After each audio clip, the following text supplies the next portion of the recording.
नमस्कार साथियों, जय हिंद, वंदे मातरम। मित्रों, आज हम लोग पढ़ेंगे संसद का चौथा पार्ट और इस पार्ट में हम लोग देखेंगे संसद के द्वारा पारित किए गए कुछ महत्वपूर्ण अधिनियम को। वो अधिनियम कुछ उपभोक्ताओं से जुड़े हो सकते हैं, SC/ST से जुड़े हुए हो सकते हैं या महिलाओं से जुड़े हुए अपराध से संबंधित हो सकते हैं। ये समस्त जो भी अधिनियम लाए गए हैं, यह एक कंप्यूटर को भी जानना जरूरी है, उसके साथ साथ एक आम नागरिक को भी जानना जरूरी है कि कौन सा अधिनियम कब लाया गया, उसमें कौन से अधिकार दिए गए हैं। तो मित्रों, आइए हम लोग देरी ना करते हुए इसको स्टार्ट करते हैं। और आपसे एक रिक्वेस्ट है कि यदि आप हमारे चैनल पर हैं तो चैनल को सब्सक्राइब जरूर करिएगा साथियों, और वीडियो पसंद आए तो लाइक ज़रूर दबाइएगा। आइए चलते हैं हम लोग अपने टॉपिक पर। मित्रों, यह जो पार्ट का चौथा है संसद वाला, इसमें हम लोग जो पढ़ने चल रहे हैं, इसमें पहली लाइन है खाद्य मिलावट निवारण अधिनियम पहली बार कब लागू किया गया था। तो यह 1954 में लागू किया गया था। साथियों, जैसा कि आप लोग जानते हैं कि खाद्यान्न में बहुत से मिलावटखोरी किया जाता है, तो ऐसे अपराध को कंट्रोल करने के लिए 1954 में ही अधिनियम ला दिया गया था, पहली बार ही। इसके अलावा सिविल अधिकार संरक्षण अधिनियम 1955 के अधीन सभी दंडनीय अपराध हैं। सभी दंडनीय अपराध जितने भी हैं वो सभी के सभी संज्ञेय अपराध हैं, संक्षेपतः विचारणीय हैं। इसके अलावा साथियों, सिविल अधिकार संरक्षण अधिनियम 1955 के अंतर्गत अपराध का विचारण किया जाता है। यह अपराध जो भी करेगा, सिविल अधिकार संरक्षण अधिनियम के अंतर्गत जो भी आएगा, वह न्यायिक मजिस्ट्रेट के द्वारा, और वह न्यायिक मजिस्ट्रेट जो होगा प्रथम श्रेणी का न्यायिक मजिस्ट्रेट होगा, उसी के द्वारा इस पर विचार किया जाएगा। आगे साथियों है सिविल अधिकार संरक्षण अधिनियम का विस्तार कहाँ तक है। तो उसका विस्तार पूरे भारत में है, यानी कि संपूर्ण भारत पर यह अधिनियम लागू होता है।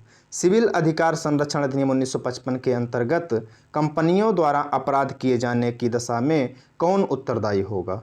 तो उस दशा में जब कोई कंपनी अपराध करता है, तब उसका निदेशक, प्रबंधक या सचिव होगा उसका जिम्मेदार।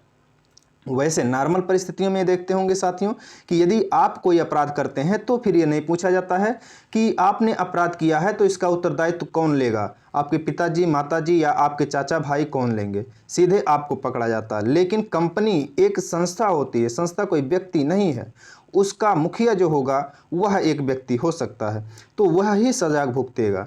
तो इस तरह से उसका जो मुखिया होगा, निदेशक हो या प्रबंधक हो या सचिव हो, ये सभी क्या होंगे, उसके लिए उत्तरदायी होंगे अगर कोई कंपनी अपराध करती है तो।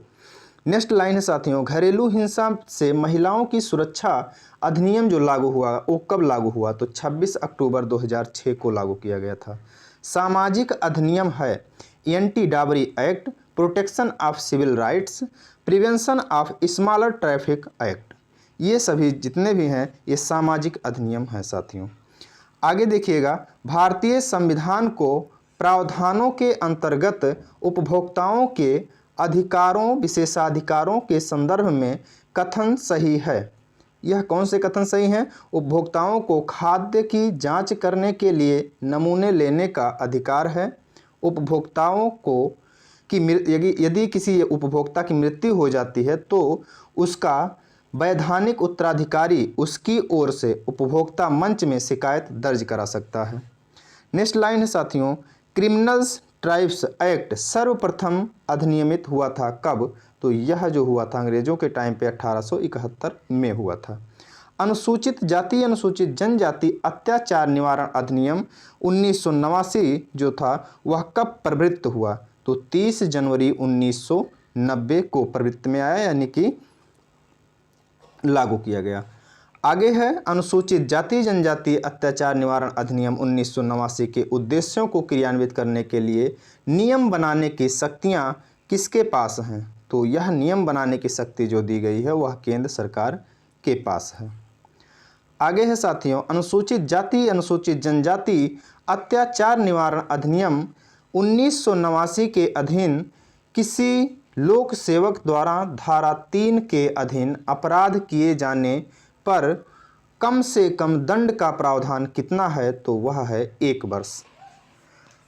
इसके अलावा अनुसूचित जाति अनुसूचित जनजाति अत्याचार निवारण अधिनियम 1989 के अधीन अपराधों का विचारण करने के लिए राज्य सरकार डाट की सहमति से सत्र न्यायालय को विशेष न्यायालय भी निर्दिष्ट कर सकती है। किसके परामर्श पर, किसके सहमति पर? तो वह होगा हाई कोर्ट के मुख्य न्यायाधीश के सहमति पर।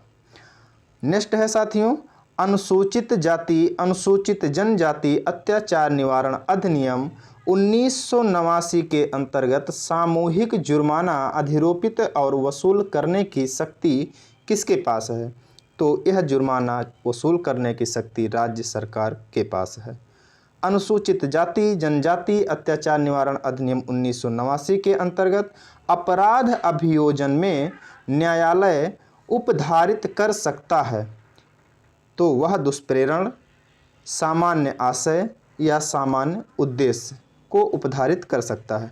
अनुसूचित जाति जनजाति अत्याचार निवारण अधिनियम 1989 की भारतीय दंड संहिता के कतिपय उपबंधों का लागू होना उपबंधित है धारा 6 में। नेक्स्ट लाइन है साथियों, अनुसूचित जाति अनुसूचित जनजाति अत्याचार निवारण अधिनियम 1989 के अधीन पूर्णतः निषिद्ध है गिरफ्तारी पूर्व जमानत। गिरफ्तारी के पूर्व में कोई जमानत नहीं होती है साथियों। आप लोग अगर SC/ST एक्ट में फंसते हैं तो पूरी तरह से आप ये जान लीजिए आपकी गिरफ्तारी होना ही होना है। गिरफ्तारी के पहले जमानत नहीं होता, इसीलिए ज़्यादा से ज़्यादा लोग क्या करते हैं, SC/ST एक्ट को क्या कहते हैं, बहुत ज़्यादा कड़ा कानून कहते हैं, इसका विरोध भी करते हैं।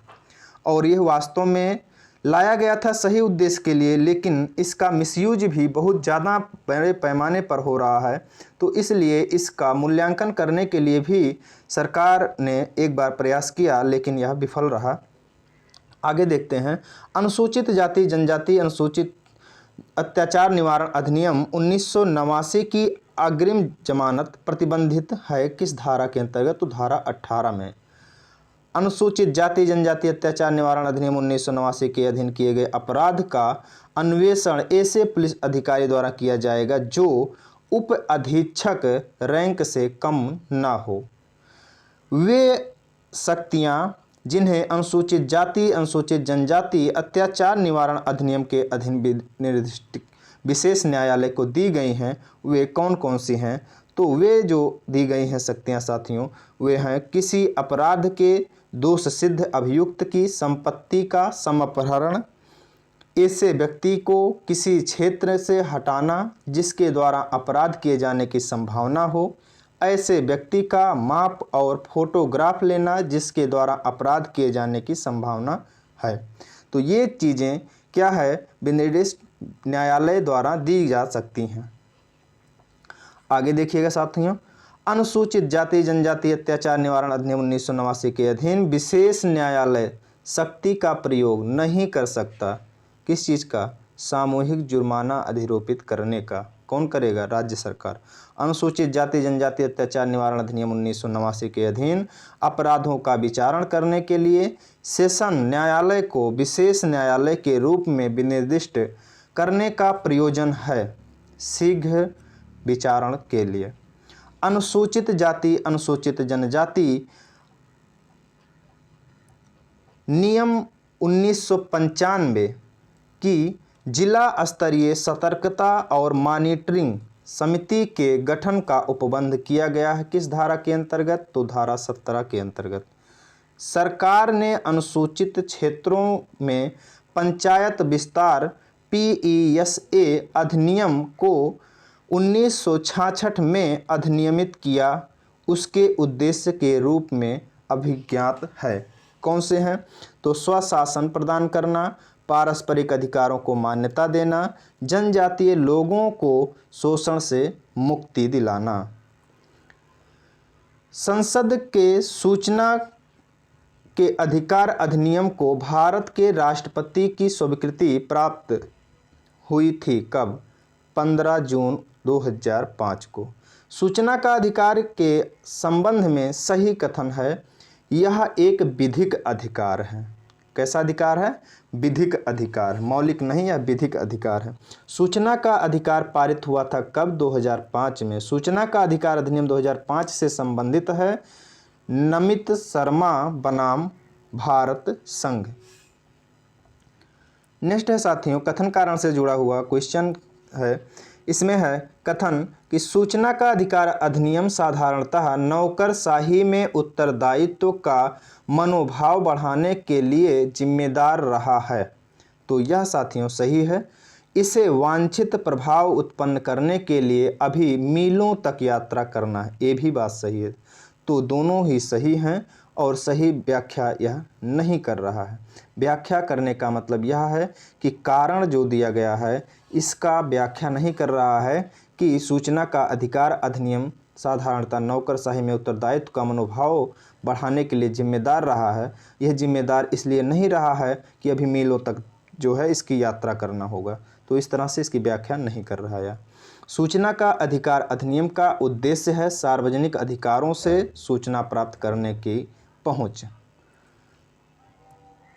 नेक्स्ट है, इस उच्च न्यायालय ने अपने महत्वपूर्ण फैसले में कहा है कि आरटीआई आवेदकों को सूचना के अधिकार के अंतर्गत सूचना मांगने का कारण अवश्य बताना चाहिए। मद्रास उच्च न्यायालय ने अनुसूचित जाति एवं अन्य पारंपरिक वनवासी वन अधिकारों की मान्यता अधिनियम 2006 के अधीन व्यक्तिगत या सामुदायिक वन अधिकारों अथवा दोनों की प्रकृति एवं विस्तार के निर्धारण की प्रक्रिया को प्रारंभ करने के लिए प्राधिकारी होगा ग्राम सभा।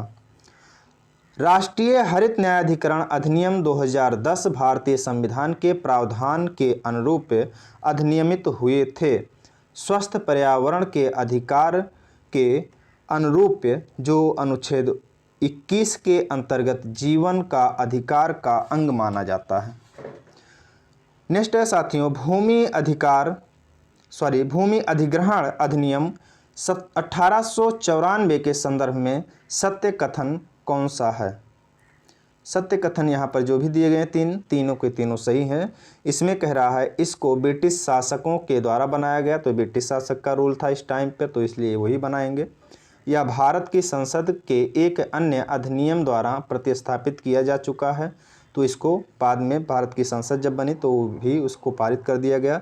इसका क्रियान्वयन विवादित हो गया था, तो यह भी बात सही है। तो साथियों, आज का जो टॉपिक था बस इसी पर ही हम लोग समाप्त करते हैं। मित्रों, आपसे एक रिक्वेस्ट पुनः हम कर रहे हैं, यदि हमारे चैनल पर नए हैं तो प्लीज़ सब्सक्राइब जरूर करिएगा और वीडियो यदि पसंद आए तो लाइक करिएगा।